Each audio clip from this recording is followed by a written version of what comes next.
Welcome back, everyone. Welcome back to the Horror Master YouTube channel. Welcome back to day number 28. Holy shit, mother of God. Again, I can't believe I've been going this long in this series with 28 days under my belt, which again, it's a testament to my dedication or my sanity to this series. But again, guys, thank you guys so much for this entire journey from the ups and downs. And like I said, even though we're almost to the very end of the series, we're gonna be going out with a bang. And for this episode, we're gonna be tackling another franchise that I don't really hear a lot of horror fans or anybody talk about in general. And of course, I am talking about the Hatchet franchise, a franchise that pretty much ripped off Friday the 13th. But then again, you can make the same argument that Friday the 13th ripped off the Halloween franchise, but that's a different story. But you know, Hatchet's one of those franchises in horror that it's one of the most modern franchises in recent memory. Maybe there might be some other franchises that I'm not even thinking of that kind of goes back to that 70s kind of late 70s early 80s styles of horror. You know when you see a 70s horror film, you can feel it's in the 70s or was made in the 70s. I feel that the Hatchet franchise has the same feeling, that you can actually feel it, that was being made in the 70s but in a modern time, if I can get my point across. But and then of course when you have a antagonist as Victor Crowley, which again, another one of those weird horror icons that has been lately, but surely been going up the ladder. And a lot of people as one of their favorites. I've never met somebody who says that Victor Crowley is their favorite horror slasher. I'm pretty sure there's somebody out there who loves Victor Crowley.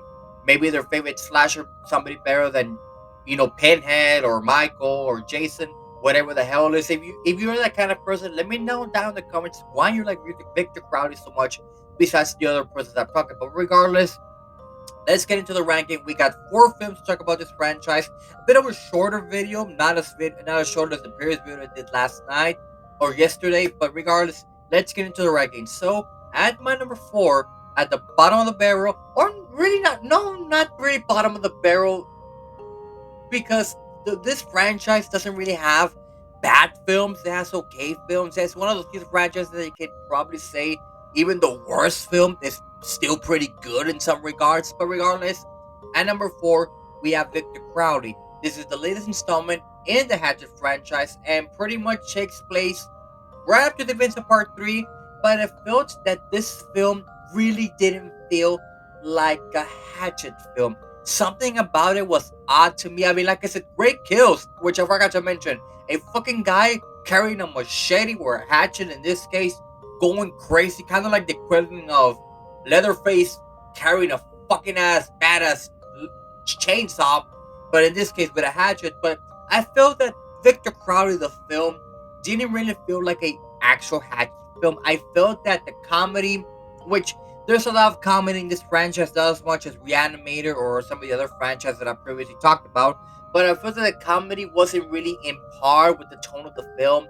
I felt that of course the portrayal of Victor Crowley is always on point. I mean, he steals the fucking franchise. I mean, he's the main antagonist of the franchise. But the film really wasn't the greatest. I mean, it's a film that I mentioned before, even though it's at the very bottom, it's still an enjoyable film that I might go watch back and forth depending on the time and the mood that I am. But regardless, at number 4, we have Victor Crowley. At number 3, surprisingly, we have the first Hatchet, the first film in the franchise. And I'll say it once and I'll say it again. The first film is always the most critical film in a franchise because it will dictate you if this is a money-making franchise or it's a total garbage franchise. Thankfully, with 3 sequels under its belt, it was a major success on the franchise. And of course, like I mentioned before, who would have thought that a rip-off of Friday the 13th, who ripped off Halloween, would have worked in the 2000s? Because at the 2000s, horror was also kind of a bit of a stale place, of course, because horror wasn't really at its best, but wasn't really at its lowest when it comes to when it comes to the genre.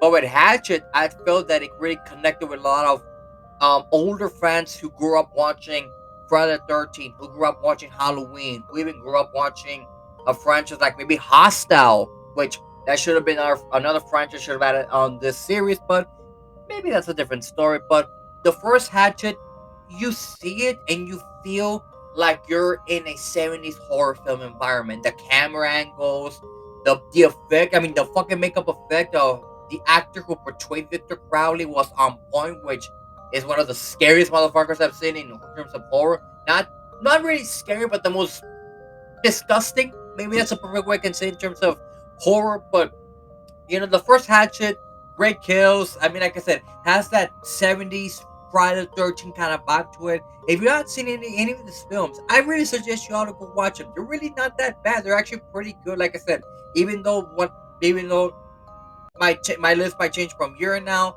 2 years from now, 5 years from now. They're still enjoyable films. And with the Hatchet series, with the first film, it paved the way for this franchise to keep going. Which, like I said before, hopefully they might make another Hatchet film. Maybe they might do a remake where we do another franchise. Regardless, the first film it started everything and has some great kills. Kind of bloody, not gonna lie, but regardless, Hatchet, the first one, ranks at my number three. At number two, we have Hatchet 3.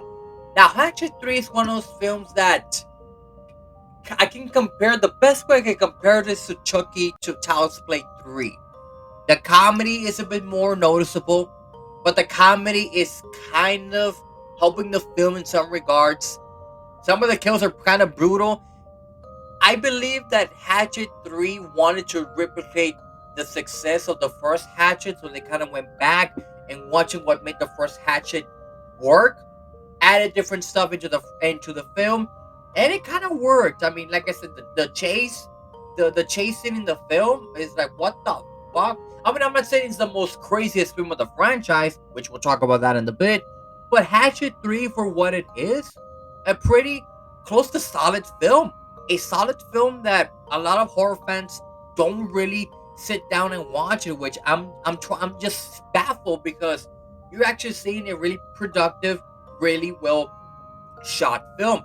Which is another thing that I forgot to mention, that the Hatchet franchise, all of their films are really shot well. I'm not saying it's the greatest horror franchise of all time, but for what they were trying to do for this franchise, these films are shot pretty well in my opinion. Like I said, they might not be the greatest horror franchise of all time, but as a franchise, as Hatchet 3, as a film, pretty good solid in my personal opinion. And those were reasons that I have it at my number two. And of course, at number one, we have Hatchet 2.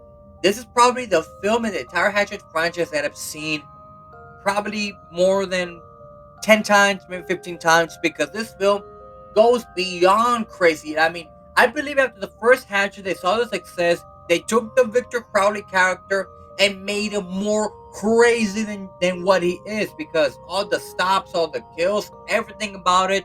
Like I said, Victor Crowley is one of those weird horror icons who's been lately getting a bit more loved by horror fans, which good for them, because that makes the people who own the franchise interested, that they want to see more Hatchet films. And with Hatchet 2, it had kind of took the same effect with Child's Play 2. The sequel is always one of those films that's looked upon to see if it could surpass the original. Thankfully, in this case, Hatchet 2 surpassed the original and probably might be maybe the most successful, maybe the most famous film, or maybe the film that a lot of hardcore Hatchet fans might recommend somebody, in my personal opinion. But regardless, Hatchet 2, it's one of the craziest films in the franchise. Victor Crowley's probably even crazier in this film, crazier than probably in Hatchet 3 or in Victor Crowley or even the first Hatchet. So I do like that craziness. I do like that they gave the director or whoever was directing a bit more liberty in the character and make him more of a crazy motherfucker.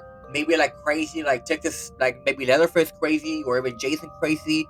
But regardless, the Hatchet 2 probably is my favorite of the entire franchise. And like I mentioned before, a film that I go to more often than the other films, because I love that they took more liberty in this film. I love the fact that they went more crazy in the film. I like the fact that everything about this film is pretty solid. I'm not saying it's excellent, but pretty solid. But it will be a film that if you watch it, you're gonna enjoy the living crap out of it, and it might become your next favorite horror film in horror. So for those reasons, Hatchet 2 respectively ranks at my number 1. And that does it for this video, guys. I hope you guys really enjoyed this rank. Well, like I said, we're almost to the very end of the franchise. Stay tuned for tomorrow's video. We're gonna be ranking the Poltergeist franchise. Yeah, I can't believe it took me this long to rank Poltergeist, a franchise that a lot of my friends and some horror fans have been asking me, "Are you ever gonna do Poltergeist?" And which I said I will. It just depends on when I'm gonna put it on the list. But thankfully, next video for tomorrow, you're gonna be seeing my Poltergeist ranking up. If you have not yet, subscribed to my channel, please suggest you all subscribe. Like I said, we're probably by this point past the 70 mark or close to the end of 70 subscribers. I would really appreciate by the end of the series we already reached that 70 subscriber mark, and I hopefully by the end of the year can get at least to close to 100 subscribers. So if you're not subscribe, please subscribe and hit the notification bell. Don't forget to like, comment, subscribe. You're the Treasure Bank. Follow me on my Instagram. Follow me on my Twitter, where I usually give you updates about my life and all that. And like I said, guys, thank you guys so much for the reception for this franchise, for this series. If I have to correct myself, for this series, because I almost didn't pull it off. I almost wanted to actually end the series almost at the very beginning, because I saw the writing on the wall, because it was going to be a huge undertaking. But thankfully, the reception you guys have given me has given me batteries to finish this series until the very end. Like I mentioned before, we're close to the end. Then we're gonna end with a bang. And I guess again, guys, I thank you guys so much for watching. And until next time, stay metal.